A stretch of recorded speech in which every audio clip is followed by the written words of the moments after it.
Hello, everybody, and welcome back to another great episode of Sphere of Success, where we look at challenges and adversity in business and how great business leaders and entrepreneurs have navigated their way through them to become better people and have better businesses, and that they're still here to tell the tale.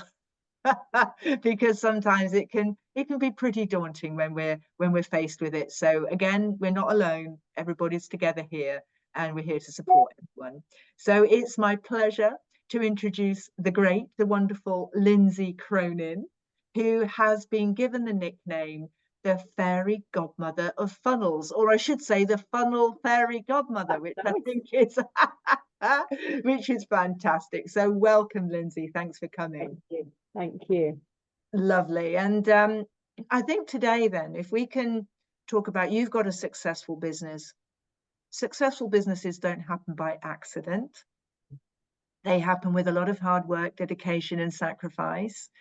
And often along the way, we experience things that are less than great, but for the purpose that we have that keeps us driving forward, we keep going.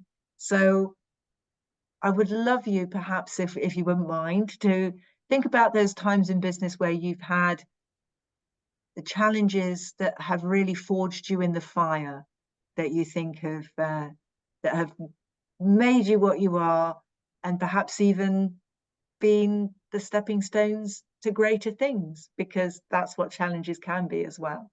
Absolutely. So, yeah, love to hear what you've got on that. Thanks, Deborah. And hi, everybody who's listening here. I hope you're all fabulous. And hopefully you can take something from our lovely chat today. I think that, let's just be really honest, I think, and be totally upfront. Life sometimes, for the mass majority of us, hasn't or doesn't turn out how we may have thought it might have at times. And I think there can be sometimes rose-tinted glasses, and we've got this fairy tale view. And you know what? Life's tough. And life can throw many of us challenges or curveballs, as we say. And I think sometimes it's really down to not actually the curveball that's thrown, but what we do with the curveball that's thrown.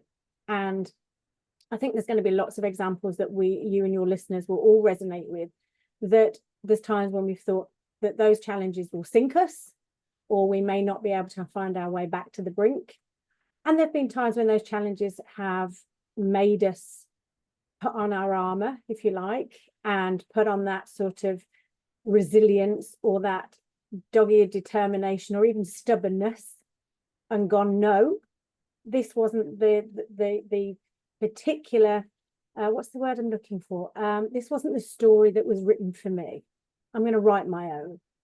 And I think some of it within business is about taking that ownership of, you know, the ups and downs of ownership, let's be honest about, are on your shoulders. You know, the buck stops with you when you're a business owner. There's no two ways about it. There's only so much that we can deal with the economy or politics or whatever, but it all really stops with you. But it's about how you've taken some of those challenges in life to make your business stronger, to make you a better person, but also to have made your team better people as well. And I think the biggest thing that I've always come across, and this isn't a reflection on my clients or clients past or present, I think this is just something that I've actually seen from an outsider's point of view, is that particularly people in the online service providers industry have a mentality that they're just work from home people, or have smaller businesses, or could never have a big business, I could never have a business such as that. I could never have a business like that. And you know what? If I'm really honest about it, the only difference is their mentality. And I don't mean like everybody's got to be like 24/7, who yeah, it's all positive, because that's rubbish. You know, no one can be that. But it's about understanding what it is that you truly want from life, and understanding that actually there's been loads of things that you've learned over life that have got you to where you are today. But that doesn't mean that's the place in which you have to stay. And I think sometimes when we bring clients in and we work with our clients, I don't know if you find this, Deborah, but I sometimes find that I can attract a client that was where I was.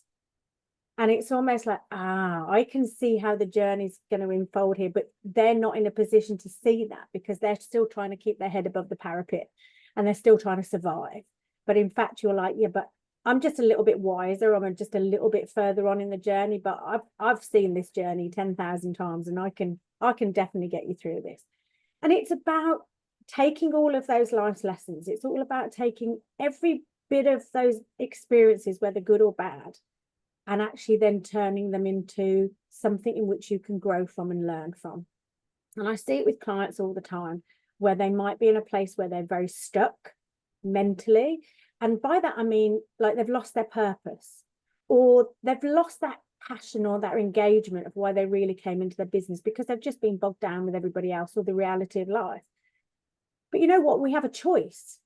The whole point about success is we can choose to stay there, and that's okay. We can choose to stay in that particular mindset or that position, and that's okay. Because I only say that the only person that I'm truly answerable to myself is myself. If I'm okay with something, then it's okay. But you also have a choice to not be okay, and it's okay not to be okay. If that makes sense. It's okay. And it's okay to want something different. And it's okay to actually think, you know what, is this my life? Is this how it's supposed to be? Well, the answer is it's supposed to be how you want it to be, you know. And I've got a wonderful homeopath I speak to every 6 weeks, and she'll always say to me, Lindsey, it will unfold how it's meant to unfold. And I love that essence of sometimes you just have to release it. You just have to stop putting the pressure on yourself. And I see so many people that are looking for perfection. And I hate to be the bearer of bad news, but it doesn't exist. You know, and I see so many clients that are struggling to get this success. And when you actually just say to them, whoa, whoa, whoa, hold your horses, just take a breath. It's okay if it's not perfect. All we need to make sure is that it's come from here. No one's perfect all the time, well, all the time, but no one's perfect, full stop. And it's about just saying, look, challenges are going to happen. You're going to have sometimes we've all had difficult clients, let's be honest about it. But it's how you navigate that, keeping your integrity, keeping your pride, keeping just everything above water. But it's about just knowing that you don't have to be perfect. And it's okay to just take a breather. And it's okay to want different things. I think this comes from me though. I'm not, even when you introduced my fairy godmother of funnels, you know, the thing that came to mind when you said that was that we're not followers. We'll make up our own rules as we go along. And I think sometimes people are frightened of doing that. They're frightened of, I don't know if life has just said that they've got to stay in this little box, or they have to follow a certain set of rules, but if it isn't working for you, then it's not working for you. I mean, what does Einstein say? The definition of insanity is doing something over and over again and expecting a different result.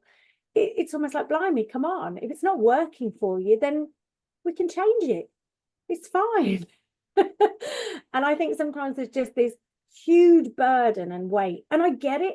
I do get it. You know, somebody's left their career. I mean, I left a career as a deputy head teacher. Okay, I worked 80 hours a week. My salary wasn't bad. I'm not going to lie. I mean, I earned every single penny of it, but it wasn't bad.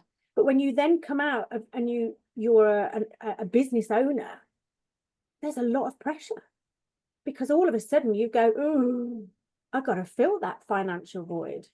And you throw everything at it, or you think you throw everything at it. You throw everything at it, and then you feel like you're treading water, or you feel like you're still in the same place. And it's because I think fundamentally, this is what I've learned. There's a massive difference between a person who owns a business and a person who runs a business. That's fundamentally the massive difference between, I think, success. They're throwing everything at it and they think they're running the business. But you probably heard this, bit cliche, but actually the business is running them.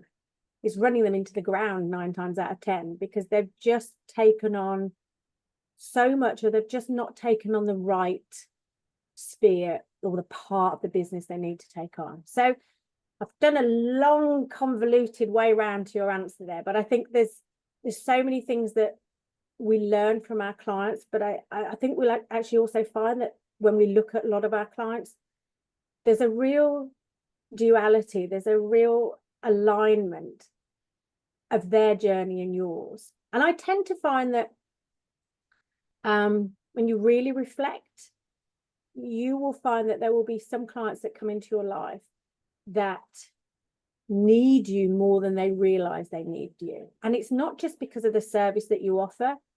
It's almost like they needed that wise counsel. They needed someone to actually tell them to put the big girl pants on, if you like, and just say it hasn't got to be this way. Just because that book says it or because that mentor says it doesn't mean that it's right for you. And it's about having that boldness sometimes to just go, you know what, I'm going to make my own path. And if it pees other people off, well, so be it. You know what I'm saying? It's got to sit right with you, and it's got to be the right path for you. So I think that's my philosophy on all of that. Yeah, and very wise words, Lindsey, because a lot of that resonated with me. I'm very open about this because this forms who I am. I had a nervous breakdown at the age of 57. I'm almost 60 now. And that came about because I was living a life that wasn't congruent to my own values and beliefs. And it had gone on for many years. I'm an abuse and trauma survivor from childhood. Doesn't define me, but it sets things in context as the paths I chose. And like most things in life, when we have a business, we don't suddenly just not have the life we had before. You know, we are the people and the product of our social engineering, our parenting, or whatever it is, our childhood, and that doesn't leave us. What I find is that people create their own challenges by wasting a lot of time that isn't to do with the core business. And similarly to you as business process outsourcing specialists, it's not about us trying to gain more clients. It's about us helping clients to buy back their time so that they can actually do the core things with the business. And just this morning, I had a wonderful discussion with a very lovely gentleman from a very successful startup business. And he was saying, well, what happens if we did this ourselves? And I said, well, you can do it yourself, but what impact would that have on your core business that you need to keep going? And he went, and a lot of people waste a lot of time and a lot of money before they realize that the choice that they've made isn't working, or they get wedded to that choice and feel that they can't take another one. And so I think what you were saying is very interesting in that be true to yourself, be true to the reason why you set the business up in the first place, and anything that comes as a distraction to that core reason, don't do it. Get somebody else to do it if it needs to be done, but don't do it yourself. Yeah, and yeah, and I'm a great one for delegating. I learned the art of delegation a number of years ago when I had a team, when I was working within the bank that I worked for. And I was one of these people that said, is this my best thing to do, or should I delegate it to somebody else? One, to help them learn and develop, but two, to keep me free to do the things that I needed. And I always felt, well, yeah, let's give it to those people, because without that, they won't develop and I will sink because of the amount of work that I need to do. And if I have to pay for that resource now, which I do, outside of my own business, like the person that comes and helps me clean the house,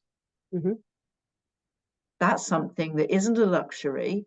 It isn't something that is belying my roots and I feel that I'm special because I've got somebody that helps with the house. Not at all. It's absolutely needed, because the time that is spent cleaning the toilet and doing the jobs that I would do otherwise than pay for it is time that I can self-care, is time that I can work on my own mental development, physical development, emotional development, and give me downtime. And that's just as important as being in the business. And I couldn't do it if I was doing cleaning. I get completely. Yeah. And I think, you know, I say this affectionately. I've got clients today that I had 11, 12 years ago when I started. They're still with me. And I say this affectionately, but often I call them magpies. I often say you just get, as soon as something sparkly comes along, it's like your focus just disappears. And it's a bit like saying we have to choose wisely where we put our energies. We have to choose wisely the tasks that we choose to do. And I don't know about you, but when people very much talk about outsourcing, one of the first things that people will often say is, oh, I don't think I can afford that. That's one of the very first objectives. And actually, when you talk with someone and you very much say to them, but do you realize by outsourcing, you can just show up and do the thing that you love? Surely that's more of an income earner to you than doing the reconciling and the accounts, or doing the event planning, or doing the hotel booking, or, you know, doing the copyright. Isn't that what you came into business to do? Isn't it the fact you wanted to work 3 days a week and just show up as your very best? Well, that's what outsourcing does. That's what, let all these other people who are experts in their fields play their part in this big orchestra, because then you can show up as the massive conductor and be the expert in your field. And it's almost like sometimes I feel that sometimes people don't see that connection. And we know that sometimes people will very much be, I'm a control freak and I don't know if I can offload that control. But actually, sometimes just relinquishing that control, again, it ties in with you relinquishing that pressure. You're taking it off yourself. You know, I do not ever profess to be an expert in everything, because we can't be. I know what I'm great at. I know what I can get by at, but that's not good enough for me. And I know what other people are great at. So why would I not use those experts in their field to produce top quality stuff for me? Because it saves me time.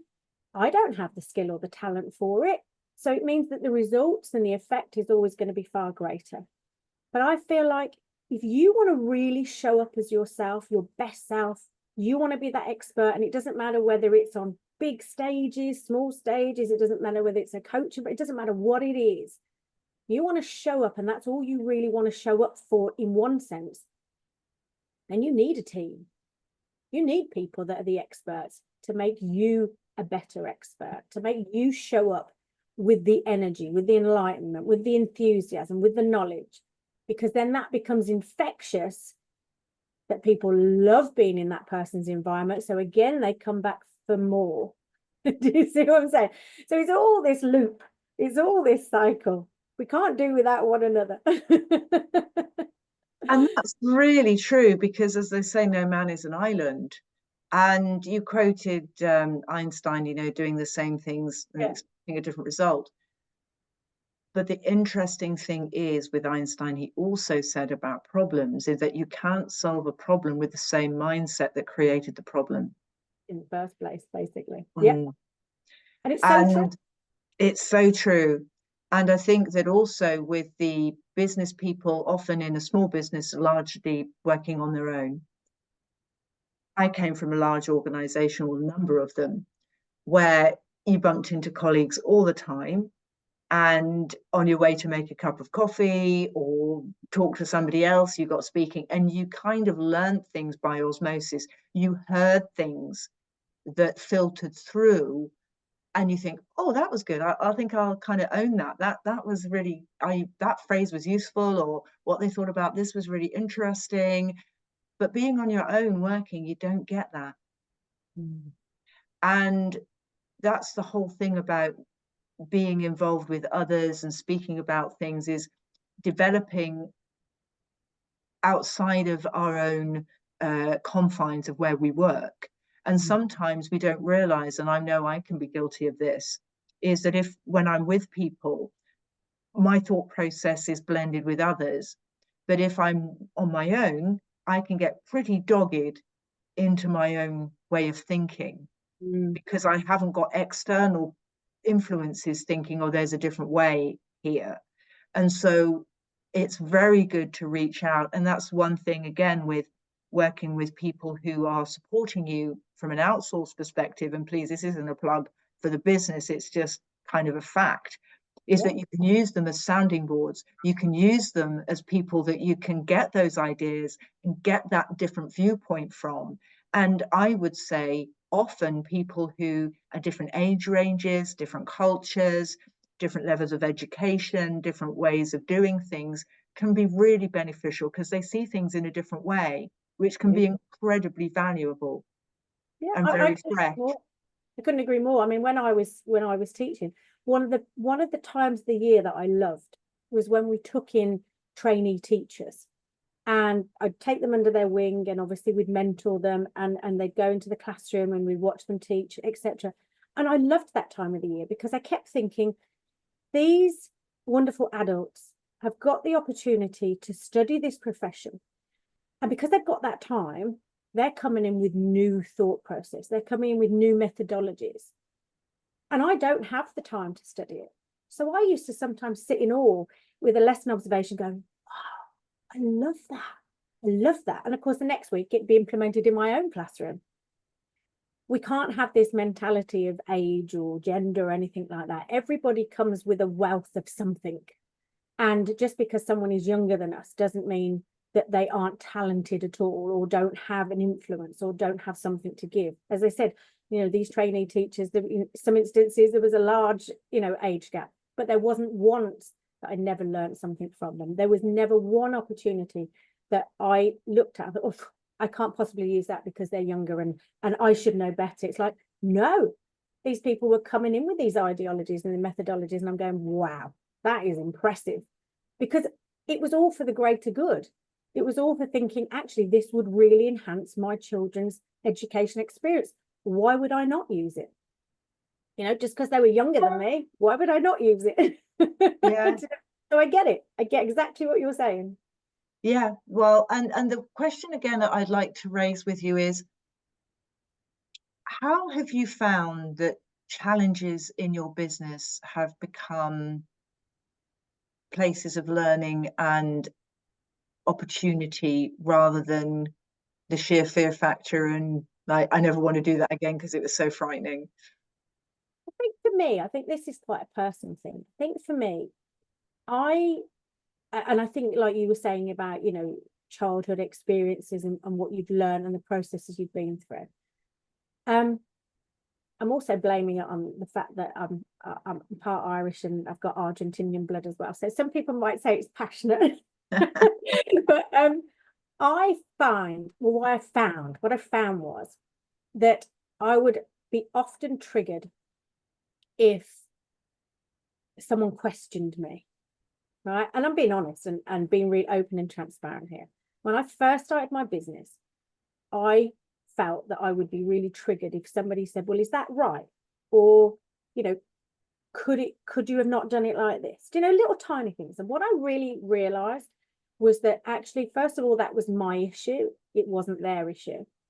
And I really connected it with this strong sense of being questioned and put down as I was growing up. So it was a connection of not being worthy. It was a connection of not mattering, and that triggered a lot of things from childhood for me. But what I realized was the privilege that we're actually in is that it's okay to, I mean, what do people call it? Sometimes people call it constructive criticism. I'm not too sure there's anything such as constructive criticism when you use the word criticism. You can have a constructive thought process or constructive feedback. Do you know what I'm about? I just don't think you put those two, it's like an oxymoron. You can't put those two words together. But for me, I think it was about just taking a step back and just realizing that it wasn't personal. It wasn't a personal dig. It was just them as a business owner saying, could it be done differently? And me being okay with saying, yeah, Lindsey, it's safe to look outside of your own sphere, outside of your own mindset. Just because you've done it that way before and it's worked, doesn't mean that's the only way. Or it doesn't mean that that's the only way that can also work. And I think there has to come this point where we feel that there are always going to be clients that will teach us something. And I mean, one of my clients, it has taken us a few years to learn. Sounds really daft, doesn't it? But it's taken us a few years how to communicate. As in, I know her language now, and she knows my language. And when someone, for example, can be quite blunt and abrupt on an email, again, it's not personal. It's just how they are. You know, I'm a bit of a fluffy person, you know, hi, how are you? I hope this email finds you well. You know, I hope you had a great weekend. That's just how I am, because I think that's my caring nature. But it doesn't mean that my clients who are, hi, can you do this? Bang. Doesn't mean they don't care. It's just a different style. And I think if we just learn to embrace the fact that we can't have this expectation that everybody's going to be like us. That's the first thing. I think, again, that takes a bit of pressure off us. But just accepting that what may trigger us at the beginning actually is just a learning exercise to say, actually, we're just different. And it's about embracing that. And in a funny way, if I now go back to my client with a 1 or 2 worded answer, she'll actually come back to go, are you okay? Because she's not used I go, yeah, I'm perfectly fine. I'm great. I'm grand. And it's very interesting, that, because I'm just reflecting how, you know, not on purpose, but you might sometimes only need a 1 word or a 2 word answer. But she's like, are you okay? Because that was quite abrupt. I'm like, well, no. Do you see what I'm talking about here? Of how you've got different rules. But you know, I just think there's so many things in life that we can all learn from. I think the choice comes again of whether we learn from them or not. We choose to make them help us grow. And sometimes that's difficult in itself, because whether we're stubborn or we're proud or anything like that, sometimes we know we could learn from it, but we're stopping ourselves. And in fact, we're just doing ourselves an injustice that way. It's just embracing the fact that we're all different. We're just, like we said, we learn in different ways. We receive things in different ways. I also think the one key thing that I've really learned is I don't like confrontation. I really don't. But what I've learned is it's okay to go back to someone and say, I didn't particularly like the way that was sent to me. I didn't particularly like the way that was written. Did you mean it in that way, or was it just, you know, is it just the words have come across that way? Because we know what it's like when somebody texts you. Do you know, words are very difficult. And however much I love, for example, reading, and I love writing, there's one thing about being in person or being like we are today. You can't confuse how the message comes across. It is how it comes across, because you can hear the tone, you can hear the passion, or you can hear the discord, you can hear it all, and you can see it all in this case. So I think there's a point when you feel more comfortable, I suppose, in actually then saying, I'm not happy with this as well. You know, I'm not happy that this is the way this has been delivered from you. But I also think this goes into a bigger area for me. And I think this goes into a bigger area of taking a smaller mindset and truly realizing, no matter what industry you're in, doesn't matter whether you're male or female, doesn't matter your age, doesn't matter what income you're bringing in, you are a CEO. You are the owner of your business. And I think with that, the way that you sometimes put your stall out can share with people how you wish to be treated and how you will reciprocally treat other people. I feel like sometimes when people start out, it's like, forgive me for saying that, I'm only giving it as a name, we'll take any client. You know what I'm about. But as you grow and as you learn, it isn't about taking any client. It's about taking the right client. And we hear the term all the time about ideal client. You can take every client, but you will always have an ideal client. You will always have a client that's right for you, whether that's the work they're asking you to do, whether that's the alignment of ethics, etc., morals and values, whether it's the fact you've got connections of, you know, you all live in the country and you've all got 10,000 dogs, or, you know, you all got, you know, you're all charity owners, or whatever it might be. There's going to be connection with all of you. And I think it's about just taking that ownership and realizing that you are the person who sets the boundaries and the rules in your business. And there is a beautiful word. It's probably one of the shortest words in our English dictionary, or the dictionary worldwide, but I don't find a lot of people use it. And it's simply the word no. No. Would you like to take this client on? No. No, thank you. Obviously, thank you. No, thank you. You know, would you like to do this project? No, thank you. You know, it all comes back to this point of saying, the biggest thing I've learned is that through everything, absolutely everything in my life, whether that be sobriety, whether that be nervous breakdowns, it doesn't matter. The biggest thing that I've learned is that, number one, the buck stops with me. It's my name above the door, if you like. Remember, like the pubs, you always have the name, wouldn't you, of the proprietor of the door. So it's my name above the door. It's my reputation, and I will guard that with my life, my reputation, because I've worked hard for it. But it's also just coming back to this essence of being true to who you are. And it's okay to say no. And it's okay to say that's not for me. There's nothing malicious about that. There's nothing lying about that. It's just, no. I built this business with my boundaries for my reasons. And people just need to, I think, learn those lessons and go, no, I'm not repeating that lesson again. And I often give it the very, very, very brief analogy here of when I came out of a domestically violent relationship, but when I started dating again, I had this thing where I kept thinking, I'm just dating the same bloke with a different haircut, right? That's all I kept thinking. And it's exactly the same in business. We can actually be having the same clients in disguise until we take back that power and end up going, no, this wasn't what I wanted to build my business on. These weren't the foundations that suited me and my philosophy and my ethics for my business. So I'm going to say, no, I'm going to pass over on this one. I think that's all part of the learning curve of everything in life. Just take ownership. Know it's your business. Know that you set the rules. You set the boundaries. You get to say yes. And you also get to say no, thank you. And that's all right. and here, Lindsey, because again, in business, it's the self-knowing, being true to oneself, as you've said, and setting those boundaries. Mm-hmm. Because first of all, I do remember, starting out, I said yes to too many things. I said yes to too many people. And I realized there was no time for my business. Yeah. And I think a lot of people who've come from, and we were mentioning before about a caring perspective, we don't want to seem offish or unapproachable or hard. But sometimes actually not displaying good boundaries means that not that people deliberately want to do this, but it kind of ends up being walked all over.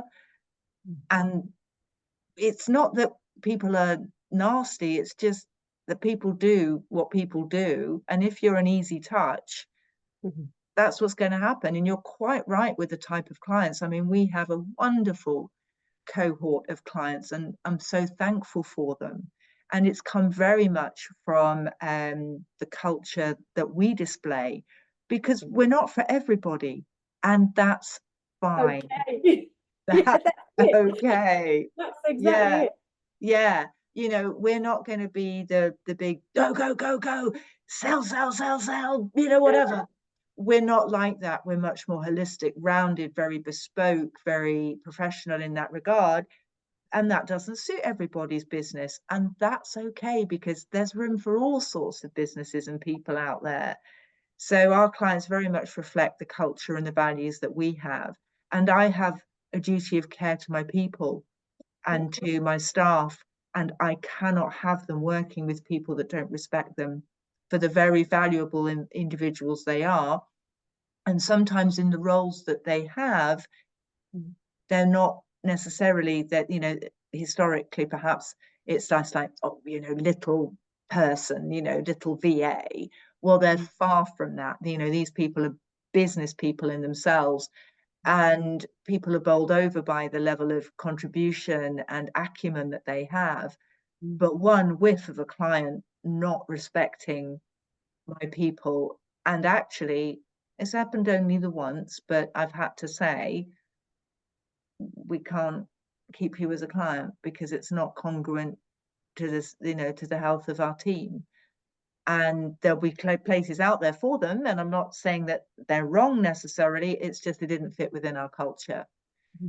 And it's to be having that integrity to actually say yes, as you said, that small but very underutilized word, no.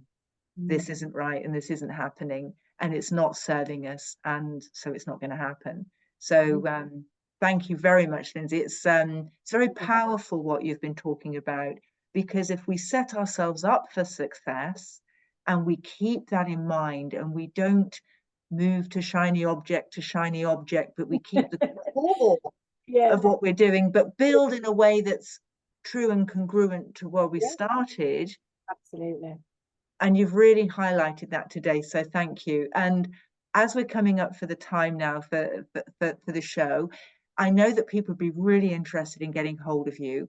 Do you have any contact details that you can give us? Yeah, thank you, Deborah. It's been an absolute pleasure, and I hope we've given all of you some nuggets just to consider, and that you'll make those small changes with your business, because as we often hear, you know, it's just those small little changes compounded together, and they make the more massive change, don't they? But it's about just those little steps. So thank you so much.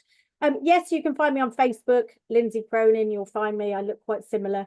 You'll also find me. I do have a page of the Funnel Fairy Godmother, and also you can find me on LinkedIn. That's usually the place that you'll find me the most, where I'm hopping on over there, celebrating everybody's wins and just finding out what everybody else is doing and learning from them. And yeah, being part of a wonderful podcast such as Deborah's here. So it's been a pleasure. Thank you so much. Oh, likewise, Lindsey. Thank you so much for coming. It's been a real pleasure to have you. You've had lots of words of wisdom and insight. I'm personally going to listen again, because I think there's lots in it that I can pick up on. So thank you so much. And everybody, until the next time, thanks ever so much. Take care now. Have a good week. Bye, everybody. Take care. Bye now. Bye.